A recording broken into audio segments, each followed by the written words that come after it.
All right, welcome back to Brains, Minds, and Consciousness. This is our next step on the hike up Brain Mountain, the foothills, I guess. We're going to talk about how we measure the brain, right? Last time we talked about some of the structures involved in building a brain, especially how neurons came to be, what kinds of cellular tools they use to get their job done, and also when they started to emerge in living organisms, right? But the big question is from there, we start to understand sort of the nature of these pieces, but we got to talk about the brain as a whole, the brain as a big complex thing. How do we start to measure this? Well, first, let's take a quick aside on the concept of measuring. What exactly do we mean, right? So, scientific measuring, as a rule, science requires us to be able to observe features of natural phenomena in order to build models that explain and predict those phenomena.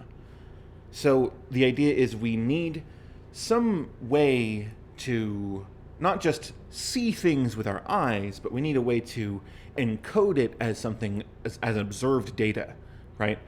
And the way that we observe features of anything that we're examining in the real world, it's tied to how we measure them, how we actually, note down the properties of these phenomena. So simple measures we're all familiar with, right? You can measure distance, you can measure time, you can measure the size of your foot or whatever, right? These are simple features, right? It takes X time to do Y. That this thing is X feet from this thing, right? But we're talking about brains here, and these things are super complex. I can't just measure its size and say, hey, cool, and call it a day, right? We need more elaborate constructs. So these days you see things like the idea of connectivity or white matter density, right? These are just throwing these keywords out there. We're not going to focus on them, but the idea is that this is way harder than the simple measures that we may have been used to at the time that we were starting to come to understand, hey, brains are interesting. How do we start to measure them, right? So from the darker days of Phineas Gage, we needed some advancements in technology to get us to a point where we could start to develop things that we consider measures of brains, right?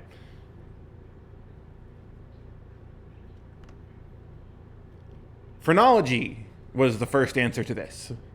Well, it was, but it's not a very good solution. If you've ever heard of phrenology, let's talk it out. Phrenology is a theory that the brain consists of multiple organs, little tiny pieces, each corresponding to a different facet of mind. And the idea, the way I bring this in is that you could measure the external features of the skull and pick out, you have a very well developed veneration organ or something, right? And the idea is that the larger some of these things were in your head, the more you had of that particular character trait or whatever. And so the skull, they thought, would swell and conform to the brain, so the mind can be measured by measuring the skull. This is the problem when you have bad measures and you rely on bad measures to try and do science. There was tons of disagreement about which functions lived where because it was completely unobservable. It wasn't actually anything at all. And by the 1840s, it was pretty much discredited. But let's walk around in here. I'm zooming in. What do we have? Oh, the self-esteem nodule on the top back of my head. Yeah, sure. Maybe a little divot there. Acquisitiveness. Time and memory. So some of these are faculties, right? Things that you are capable of measuring well. Some of them are other higher order concepts like benevolence, right? So they would measure your head near the top and they realize you were kind of sloped right there. They'd say you are deficient in benevolence and that you're probably a criminal. Okay, cool. So this is a lot. Friendship. So the point is that they thought you could just measure the skull and we could call it a day. It's bupkis. And honestly, it was used for a lot of nefarious stuff. It was bunk. It was garbage science. It was based on the very faint idea that maybe the brain and the skull kind of fit together in this way, and blah blah blah. The real problem with it was that it used to just be used kind of like eugenics was used in later iterations of this kind of bunk science, just to discredit anyone you wanted to, right? You could just measure their skull and say, oh, well, I found that you're deficient in this, the poor, or other races, or gender, like that's what it was used for ultimately, and that's what a lot of bunk science is used for because it's so reductive. There's no it's not based on actual observations that it can be tested or falsified. It's based on sort of a broad strokes guess. So, all this said, there is a pretty key scientific insight that phrenology brings to the table that it itself kind of glossed over because it just started focusing on personality dynamics from this. But it's the idea that different parts of the brain might actually be carrying out different functions. So while we can sweep the rest of this away, that's a pretty important idea. That's sort of the beginnings of the idea of modularity of your mind, right? It might be that different parts of your brain do different things. And that's just what famous scientists Broca and Wernicke found. So Broca and Wernicke were researchers, they have been doctors actually. It was a mixed bag back in these days. So you would kind of do both, right? And they independently identified dissociation between speech production and speech perception. So what Broca found was that patients who could understand but not produce speech well, whereas Wernicke's patients could speak but not really understand either what was being said to them or even what they were saying. It was sort of a dicey mess of what they would produce. Both found these consistent patterns from very specific brain areas that were damaged in various patients. So Broca's were in the frontal, more close to the frontal lobe, and Wernicke's were closer to the temporal lobes. But they were both thought to be part of this speech processing broad system, right? Broca's is impacting one part of your understanding of speech, while Wernicke's is impacting a totally different part of dealing with speech. So let's watch a couple of brief videos that kind of demonstrate what this is about. So Broca's aphasia.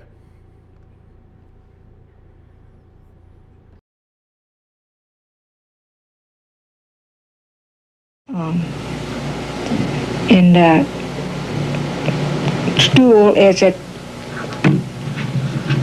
boy? Is it landing down? Girl is laughing, and cookie jar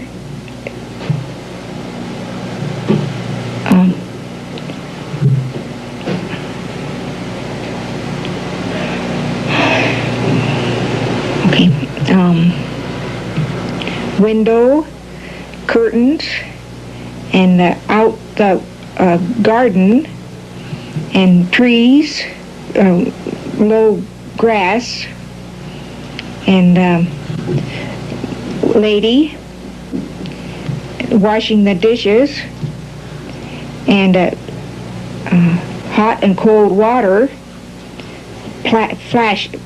plashing. So, I think you've gotten the picture.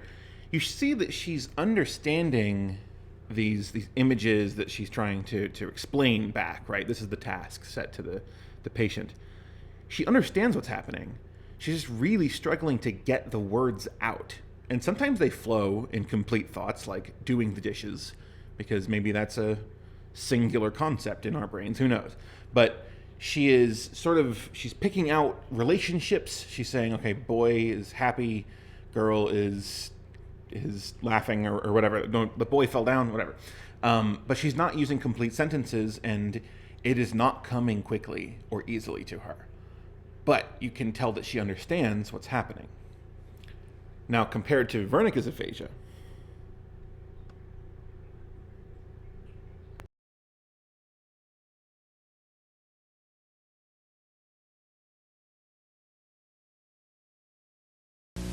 Thanks. Sex. And say baseball player. Baby Ruth. Okay. Caterpillar. Cantaloupe. Okay. All right. I'd like for you to do some things now with your mouth. First thing I'd like for you to do is stick out your tongue. Stick your tongue. Great. Show me how you would kiss. Show me how you love to kiss me. There you go. Good. Show me how you sip on a straw. Can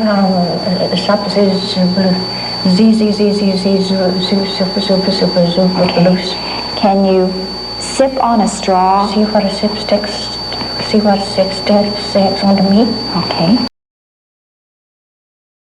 So what we're seeing with this patient is there is some meaning that she's able to extract. You know, she was able to repeat the simple actions like stick out your tongue, show me what a kiss is like, and they both enjoyed that, thankfully, you know. So her life is not completely devoid of all meaning, but a lot of what's and it's not clear, right? Is what's getting garbled what's coming in, or is what's getting garbled what's coming out? But either way, she can produce all the speech she wants. She's just blah, blah, blah, blah, blah, right? She will go for it, but she's not really stringing anything meaningful together most of the time. So her Wernicke's area is damaged, and it's causing these issues with trying to produce speech. So this is the idea. This is sort of where, you know, along with Phineas Gage and other studies that we've already poked at from a distance, this illustrates the idea that there's a lot going on in different brain regions, right?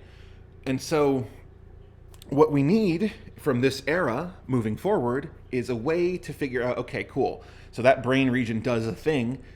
How can I understand even remotely why or how Wernicke's or Broca's areas are connected? So let's jump back to Ramon y Cajal.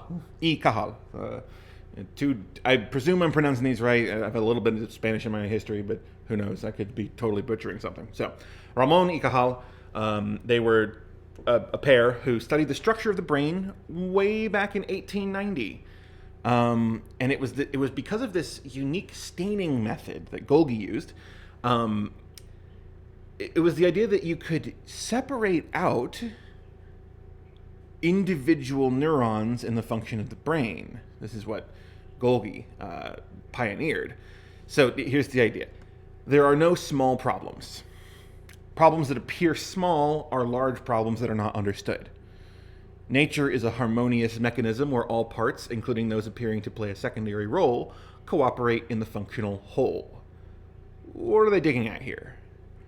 What they're saying is, or what Golgi is saying, is we have to, if we're going to understand Wernicke's area or Broca's area, and those came later, but still just with us, right? We're looking back through the lens of history. If we're going to understand why those things happen to people with those particular kinds of brain damage, we have to dig into the deeper structure. We have to really understand the basic units. And we've begun to understand, the neurons are individual units, but also how do they connect? How do we examine what they do? So this is some of the stuff that Ramon y Cajal came up with. Are these, and so on the left is a stain, a reproduction of the stains they would use to find neural structure of a neuron spread out. And now this is very large. They've done some detail work to enlarge these things, but and on the right is a more modern 3D render of the kind of neuron that they're actually looking at. And you can see they did a pretty good job of capturing the structure. It's this staining technique of how do you get this physical object, this neuron, this blob of neural tissue, how do you smooth it out and be able to see all of its natural detail. Here's another one that's a little more impressive. Look at the fibrousness, look at the interconnectedness, look at how broad this is. And again, this is the same as a kind of neuron that we understand a little better in a 3D render. This was the beginning of really getting to, oh crap, look at these neurons. You know, people have had their neurons exposed in history. It's usually as goo, not a great time for those involved. But now we're seeing, whoa, there is a fibrous network structure to these things that we were never really clear on. Here is I think, a more specific set of pictures of these stains, you know, the ways that they start to examine how they connect, or at least how they differ. You know, a variety of neurons are represented here. And this was the work, right? This was the work that they got into that allowed, it opens the door to, whoa, look at the world of neural, the axons, right? The dendrites and the axons are really what we know them as, and what they were starting to pick up on. So here are more, just, you know, these will be in the PDF you can examine.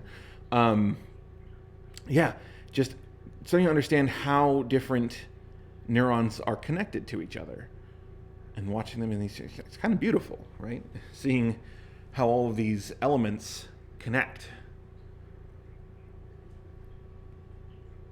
So, where do we go from here?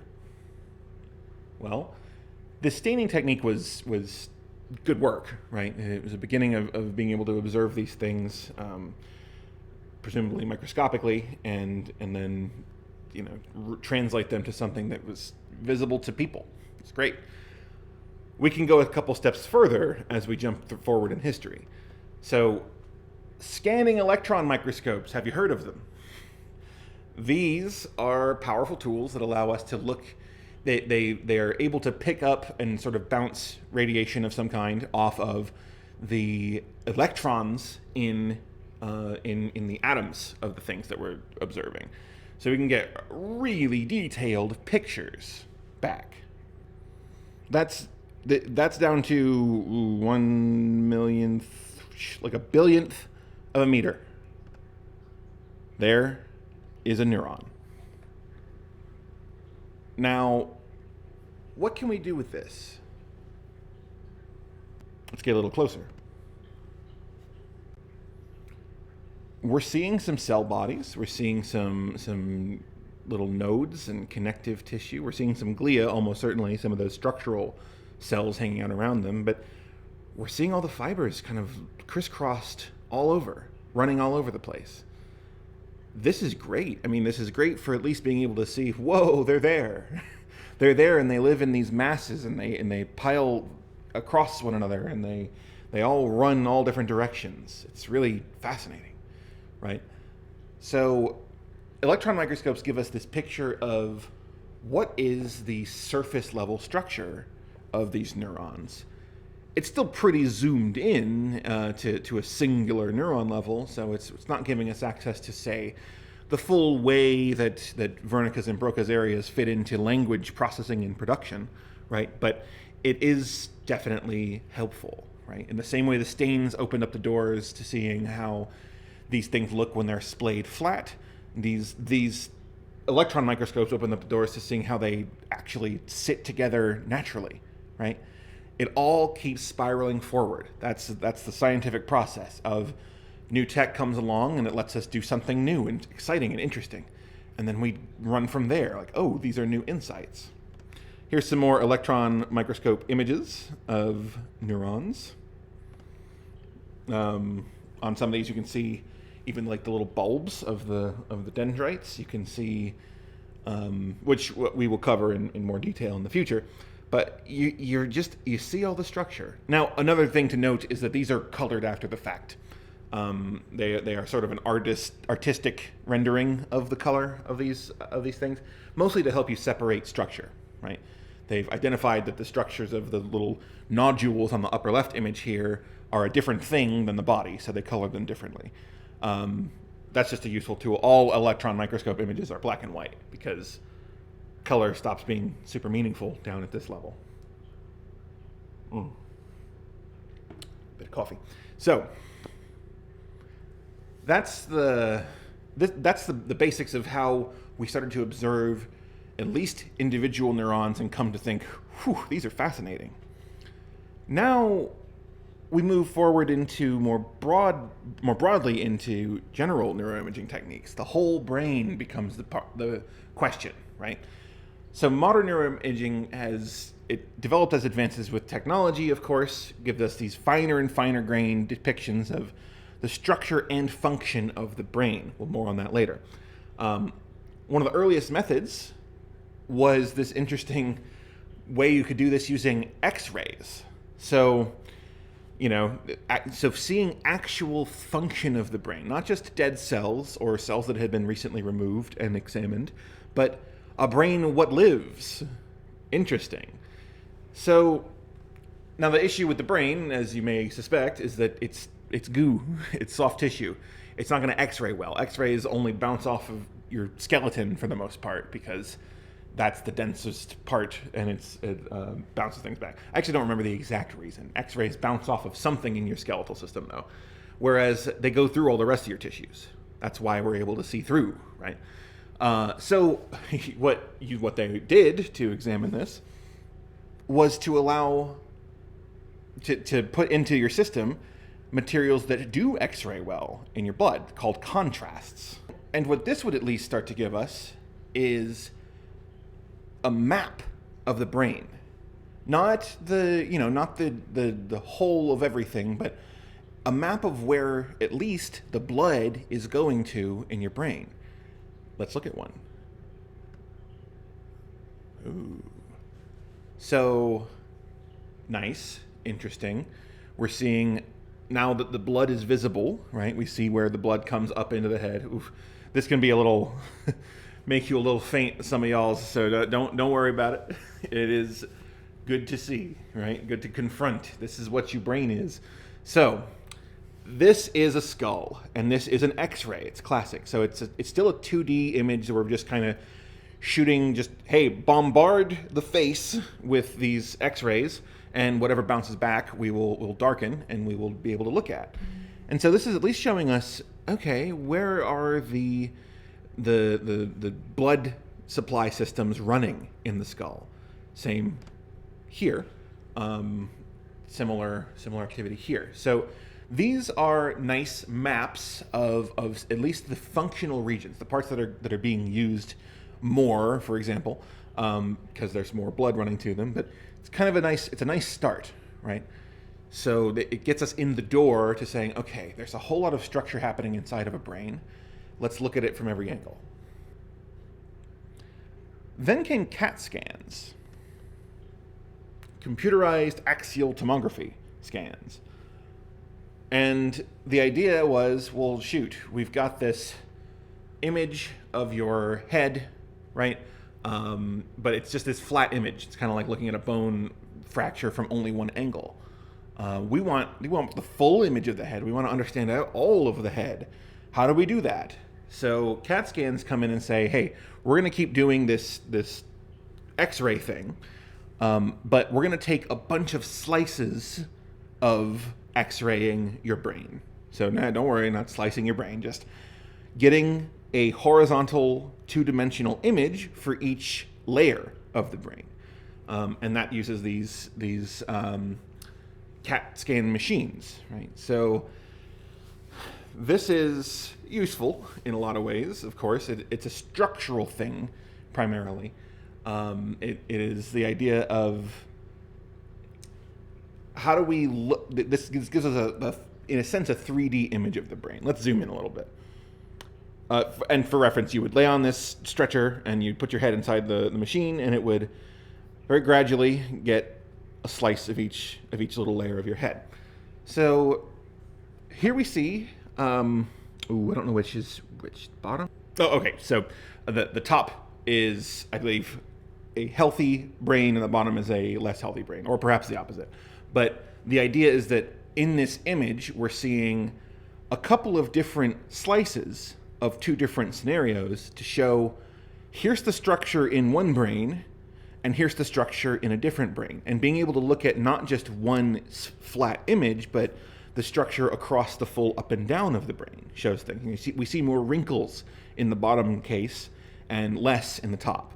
That could be good or bad depending on what's going on here, what we're exactly looking at. So that's CAT scans. That's the idea of we can do this same idea, but just do a lot of slices and move, one little bit at a time and get us a whole picture of the structure of the brain.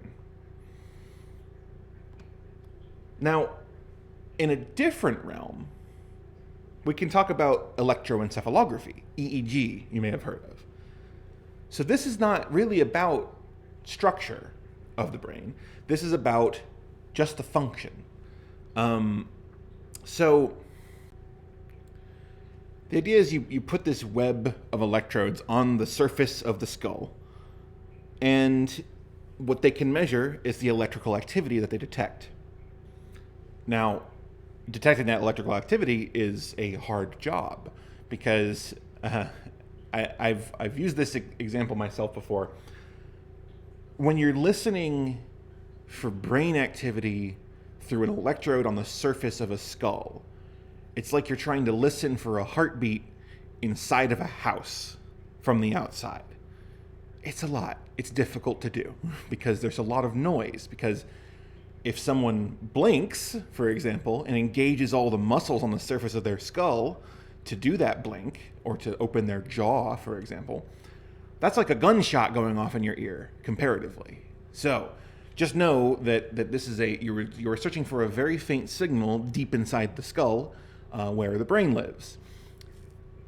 But it's powerful because what you're able to get with an electrical signal like this, and not having to do this massive bombardment of X-rays type stuff in a very slow speed, this doesn't give us almost any spatial information about what's happening in there, but it gives us loads of speed, high temporal resolution. This is good stuff for detecting activity, right? We're looking at not the structure so much, but just the what is happening. So also on here, a guy on the left is wearing sort of a classic EEG headset, headnet. It's a lot of them, and it gives you, that's got to be like 128 nodes on his head. Whereas the one on the right is the more modern sort of consumer grade tech that we're starting to see more of, brain-computer interface type stuff, the emotive Epic, which is like it's like 14 nodes. You kind of push them into your scalp. It's not going to give you medical grade results, but it's something. It can detect a little bit of what's happening. It's useful. And so what do we mean when we're talking about detecting these scans, using EEG? What kind of signal are we getting back? This is the kind of stuff you get back. So you see somebody being measured in an excited state. They have this sort of beta wave pattern, lots of tiny spikes of activity happening. This is like whole head type stuff, not very, very pinpoint accuracy. In a relaxed state, there's these kind of longer sweeping waves, like alpha waves. When you're drowsy or sleepy, you give off these theta waves, which are kind of smaller peaks, not as erratic as beta. Asleep, various things, right? I guess deep sleep, you give delta waves. All these different waves are just the sum of electrical activity detected on your scalp. It goes up, it goes down, it goes up, it goes down. But the way it goes up and down, new measures, right? We are getting new measures of, okay, something different is happening in the brain at X time. That's great. This is a new measure of brain. Dr. Schlegel in the Oswego Comp Sci department, he's done some work with these EEG nets himself, and just showing off a little bit of his data. They actually made their own headset using, I think it was 3D printing tech a little bit, and just electrical notes, because at the end of the day, not to undercut the work, but it is as simple as, if I can detect an electrical signal on your scalp, I can start to do EEG work, right? So they built it, and they have their own whole system. It's good stuff. You should talk to him about it sometime if you're curious. I believe it's a little bit on the shelf, so it may be a historical artifact at this point, but it's there. It's possible. Maybe it gets revived. Maybe when you ask him about it, it gets revived. Interesting. So that's a cool thing right from our own department. Okay. PET scans are another direction that allowed us to get at, again, activity, right? The things that we're showing we were measuring before were mostly structure, right? The X-rays of the brain blood vessel systems and the CAT scans, right? We're showing structure. But what if we want an EEG type measurement of activity, things that are changing over time? What if we wanted that, but more of the whole head? Okay. So we want better spatial understanding, and maybe we can sacrifice some of the speed of EEG. So how does positron emission tomography work?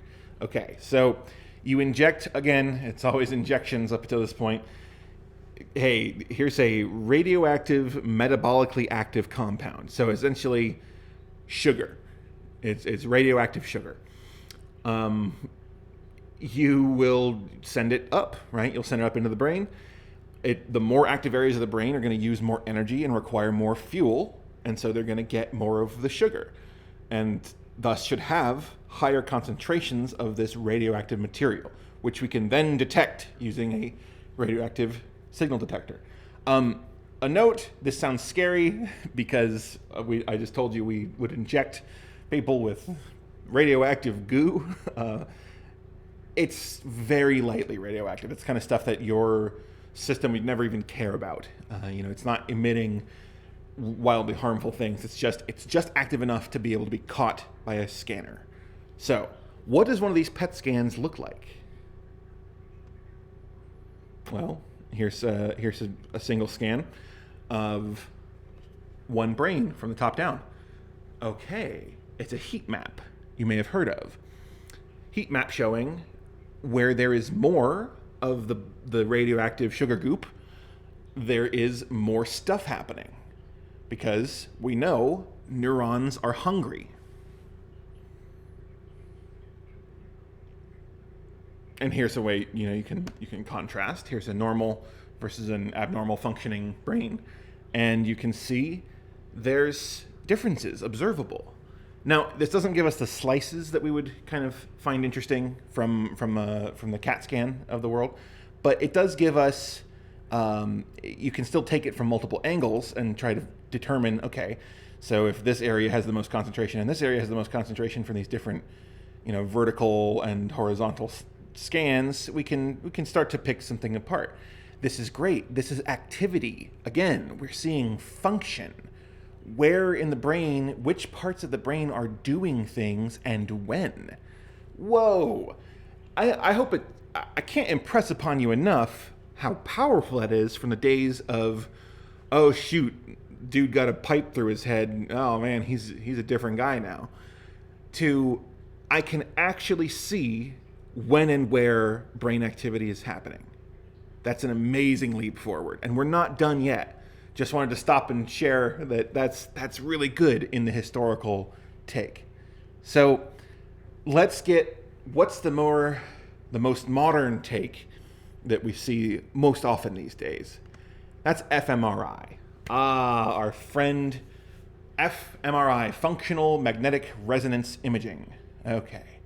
So what does fMRI do? It's measuring what's known as the bold response. So it's about differences in blood flow by use of electromagnetic differences in the oxygenated versus deoxygenated hemoglobin. Okay, what do you mean? When blood flows to parts of your body and your brain too, the blood is oxygenated, and then it becomes deoxygenated when it takes away the CO2, right? The carbon dioxide. It's the difference between the way that kind of blood shows up before it gives off, it does its oxygen job, and after it does its oxygen job. So we can say, aha, that is where activity happened. So that's the bold response, the blood oxygen level dependent response. Now, the key beauty of this is that fMRI, magnetic imaging, ain't got to inject anything. Ain't got to do much even. your blood is already depicting this visually for a magnet sensor to pick up. So it's great because you can detect these things. You can scan the whole head once, about every second, which is no EEG. EEG gets to do about once every millisecond instead.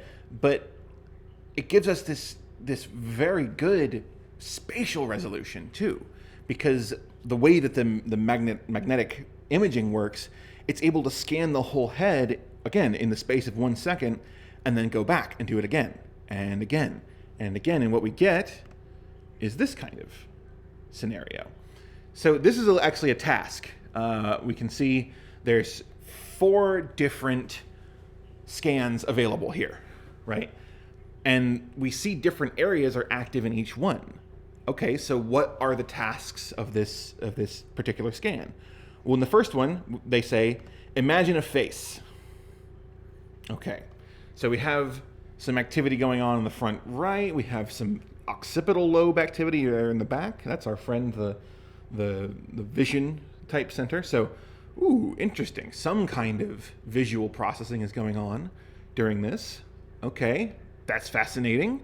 That's something that we've only gotten because, thank goodness, fMRI. Number 2, think about that face.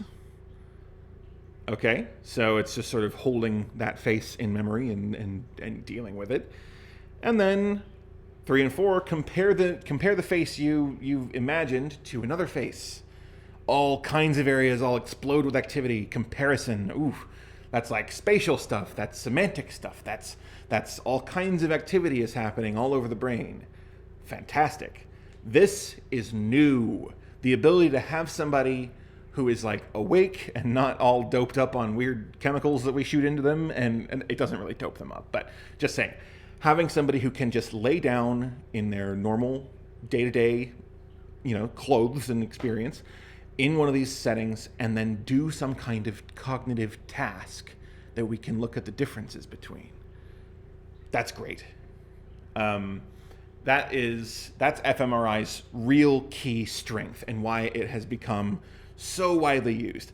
On top of the fact that this is called functional MRI, but you can also do structural MRI with fMRI.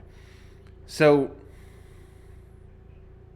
we can get this picture of both when and in what structure activity is happening at very good resolution. There's a reason this has become the gold standard. So now, what exactly are we measuring with this? We can kind of see that if you look at it, it looks kind of pixely. It's kind of blocky. Well, what fMRI data is able to pull out is it involves this concept of voxels, or what you may have heard of. It's like a pixel, right? Pixels on an image on a screen, but these are volumetric pixels, voxels. And these are the ones that have the idea is what I discussed before, right? The bold response.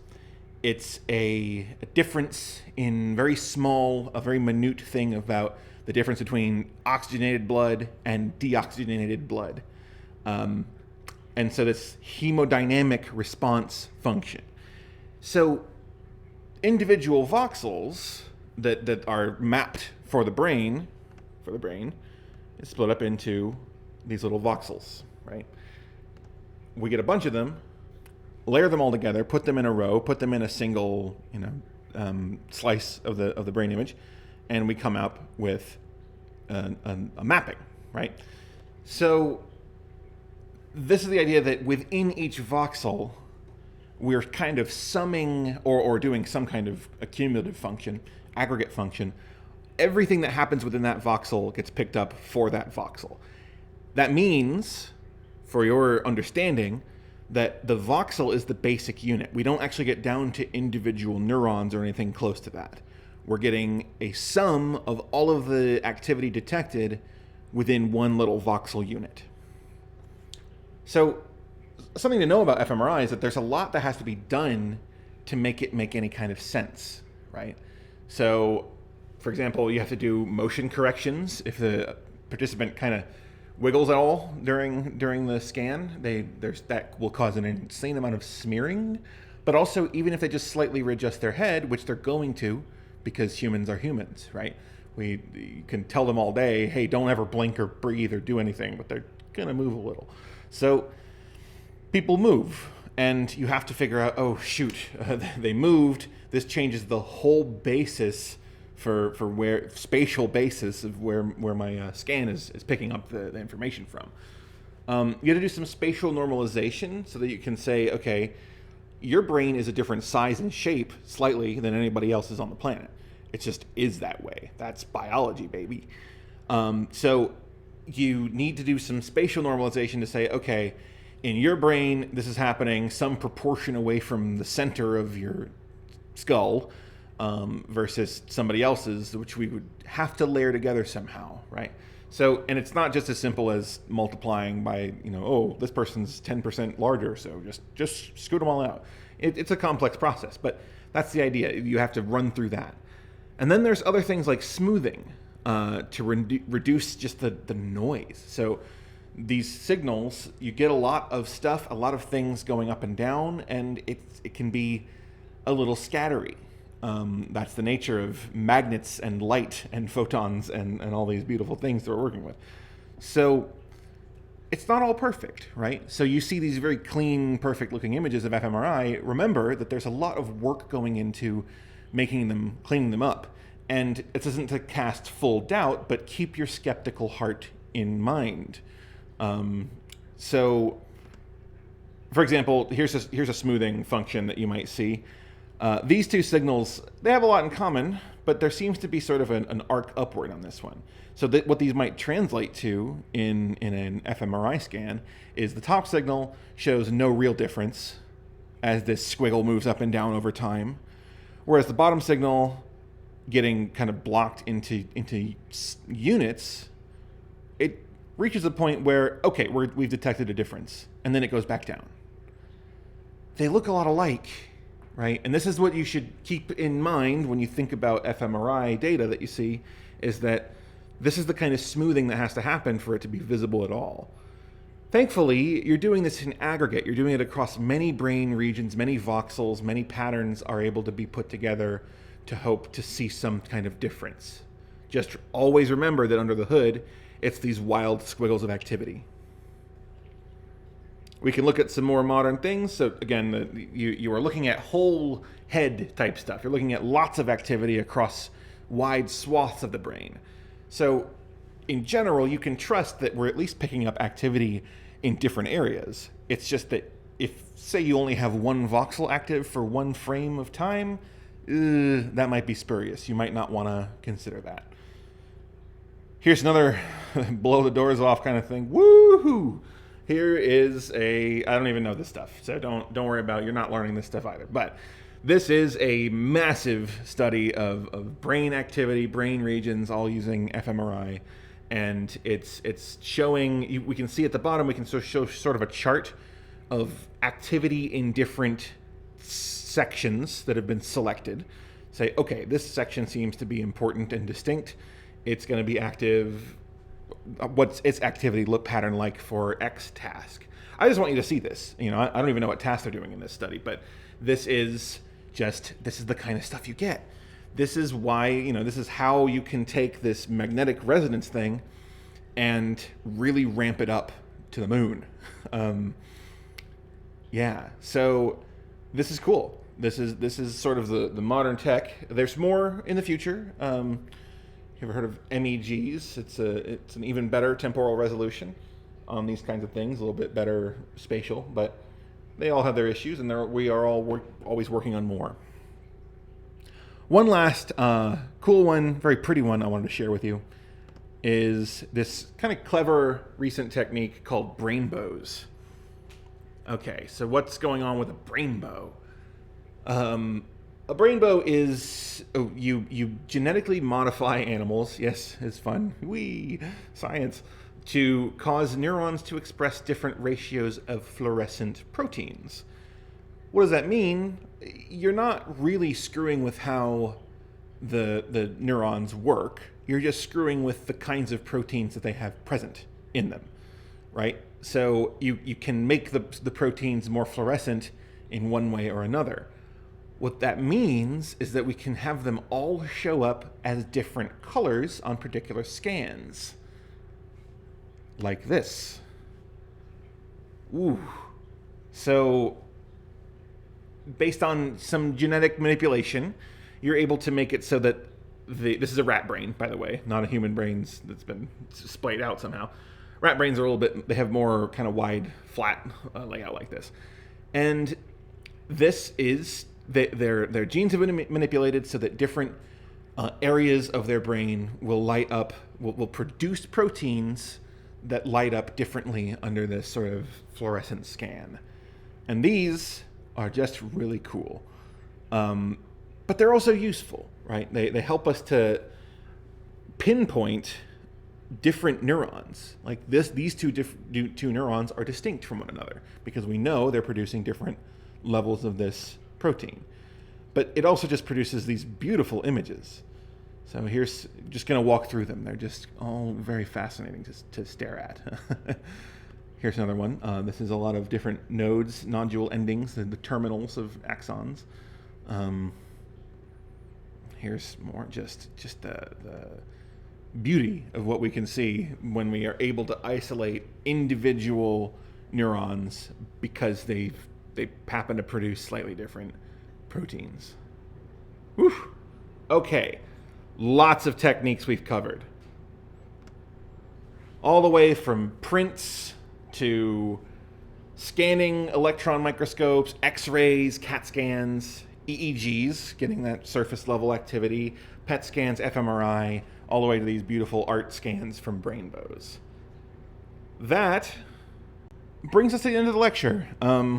I have more, but I'm realizing that I wrote some of these lectures for a sort of a longer format class period. So we're going to stop here for today, and we will continue on with more on this in the future. So specifically what we will talk about next time is we'll elaborate on the idea of structure versus function and how critical that is to our understanding. So as usual, a final thought.